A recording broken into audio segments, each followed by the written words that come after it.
Hello, darlings. Micah Ride here with another episode of Ink Medicine Podcast. It's May 16th, 2024. It's a Thursday when I'm recording this, and it will be out on Friday the 17th. The title of this episode, Polytattery, refers to what we tattoo artists think of as polyamorous clients. I'm saying with a question mark because it's a topic that's a little bit hard to wrap your mind around, because for some people it's no big deal at all, and for other people we have feelings.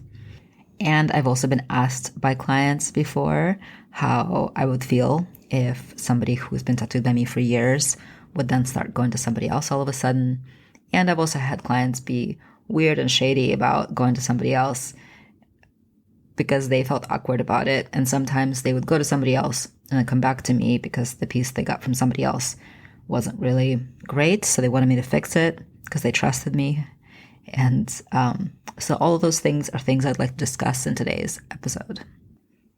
So at the outset, I have to say that there are a lot of different kinds of clients, but in my career, I've found that there are two main types. There's a type of client who wanted to find their person, and they found their person, in this case me, and then they would come to me for years and, to continue bigger pieces, to get smaller pieces. Something would happen in their life. They would want a new piece. They'd come back to me. They would send me their kids later when the kids grow up and turned 18, their parents, their friends, so on. So those are a lot of my loyal base of my clientele are people who really like having their person that they go to. And maybe here and there, those people might be traveling, getting a little souvenir here and there, and that's like an experience they want to have. But for the most part, I am their person, and they just keep coming back to me year in, year out. Then there's clients who are collectors. They want different pieces and different styles from different folks in different places, maybe sometimes in the same place, like Bay Area is just full of amazing tattooists. And so, yeah, of course, I have also had clients who were happy to come to me. We had a connection. We had a great time. Maybe did even a bigger piece, but then they wanted to go collect from somebody else. And sometimes it's in the same style, like say they're really into watercolor or abstract work, and they just keep going to different people who do that style.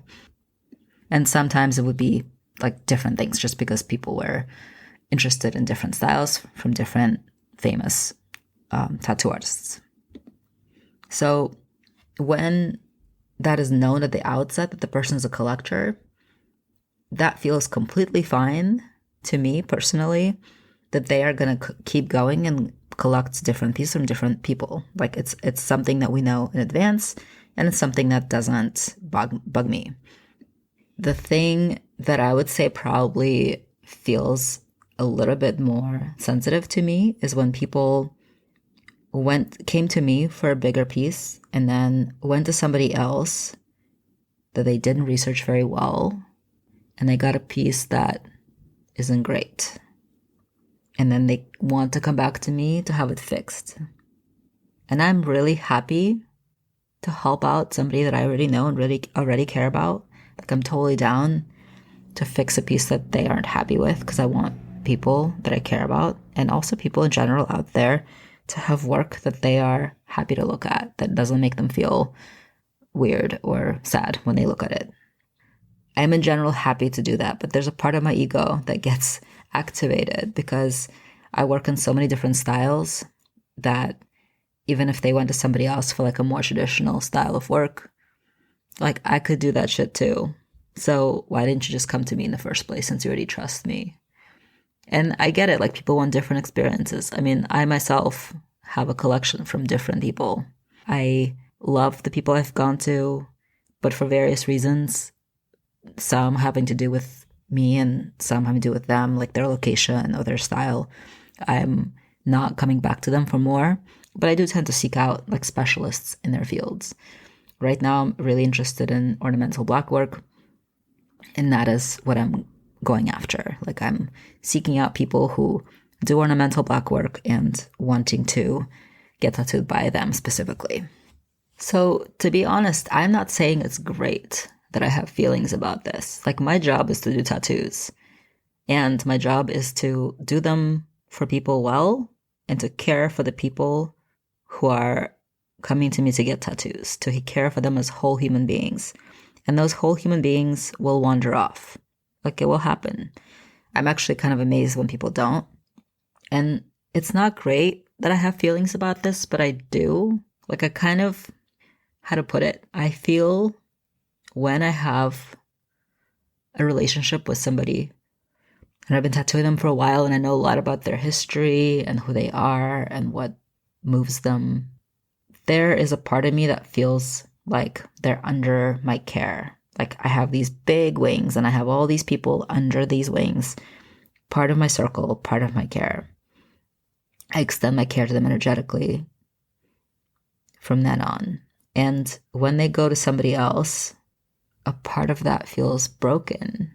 And as I said, it's not great. Like, people have a right to autonomy in their own bodies. And if they want to go to somebody else, they should most definitely go to somebody else. But there's a little piece of me that gets sad about it. That's ego. Yeah. And you know what? If I'm experiencing it, I'm pretty sure that other people are experiencing it too. I think tattoo artists will say to you that they don't care. And like, on a bigger scale, like, we don't care. It's your body. Do what you want with it. We're not going to like lose sleep over it or, say something about it to you. Like, we're not. It's petty. But I would say that most people have feelings. And that doesn't mean that you shouldn't go to somebody else. It doesn't mean that you shouldn't get your little souvenir when you're traveling. I think what it means is that what would feel the best to me as someone's like go-to tattoo artist, as their, part of their team, part of their care team, care for their soul. What would feel best to me is if the person would just like tell me about their plans. To be like, hey, I found this tattoo artist. I really want to get tattooed by them. They do this type of thing. It's super cool. What do you think? Or not even what do you think? Like, I actually love to be asked what I think. Like, I would love to go check out their work and like make sure that I think it's solid and good. But if you don't ask me, what I think, that's fine too. I think just being told, like, here's what's going on, here's what I'm doing, would feel good. It would feel better than having you come back for another session and seeing like a big piece on you that you just went and got. Like, you don't owe me anything. You don't. It's true. You really don't. But like, I don't know. I care about you, so I want to know, I don't know if it makes any sense. This is why this episode's called Polytattery, because it feels a little bit like polyamory. Like someone who's super cool with polyamory, fine with their partners having other partners, fine with their partners, having adventures, but like just wants to be informed of what's happening, like doesn't want to control it, just wants to be informed. It's kind of how I feel about it. Because we are all in relationship. We're all in relationship to each other. We're all in relationship to ourselves. We're all in relationship to the processes we have with each other, to the things we do together. And I'm in relationship with all of you listening, all of you that I tattoo, all of you have yet to tattoo. There's going to be a relationship there. And there's some relationship there as I start to think about who is going to be coming across my table, in the future of my career. I started thinking about this earlier today because one of my friends, who became a friend after being a client for a while, texted me and said, hello from here. And she sent me a link to the tattoo shop she was at on the East Coast. And she said, I feel like I'm cheating on you, but I really need it. And she apologized. And I said, what are you getting? And she told me. And I said, I'm glad you're getting your needs met, even if it's by somebody who is not me. And then I said Polytattery, and tell me how it goes. And it was kind of like all I really needed. Like, it felt so considerate of her to tell me. Like, even though, of course, she has full rights of going and getting tattooed by whoever she wants, wherever she wants. It just felt really considerate for her to tell me. And I did not need her to apologize at all, but just to tell me, here's what I'm doing. And I feel really good about that. And that's probably all there is really to say on the topic of polytattery. And I wanted to tell you another story because it's been on my mind this week and because it's about relationships. And I think about those a lot. I had this dentist for the last bunch of years. I found him through a client of mine who had Lyme and needed a lot of dental work to repair her teeth that were damaged from having Lyme for so long. And he did. And she was raving about him on Facebook. And I was looking for a dentist, and I saw her raving about him, and I needed some work that seemed specific enough too, that I just couldn't just go anywhere, and, wanted somebody who I could trust. And so I made an appointment and went to him and really felt cared for. He did what he needed to do. My healing was fine, and so on. And so over the years, I'd go back to him and, would get my cleanings at his office and would get some dental work here and there. And so last week, I had a procedure that I needed to have done. The year prior, he tried to save a root canal of mine that was going south, and he did, and it's held for about a year. And then at the last exam, he was like, it's developing some infection underneath it. We need to take it out and put an implant in. And so I was like, okay. And so last week, I came to my appointment, and he took my tooth out. He put bone grafting material in my gum, sewed it up.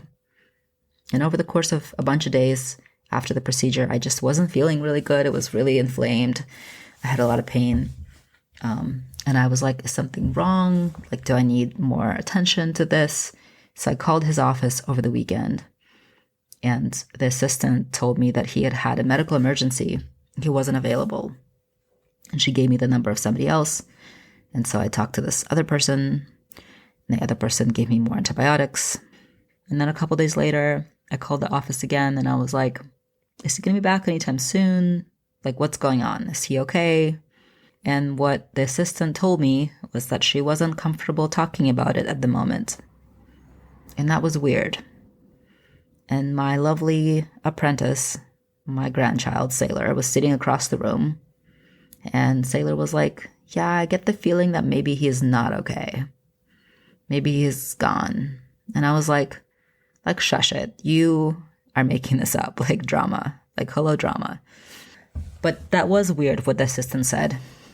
I started to make plans looking for somebody else to look at my mouth because I just wasn't feeling good about how I felt. And so some days go by.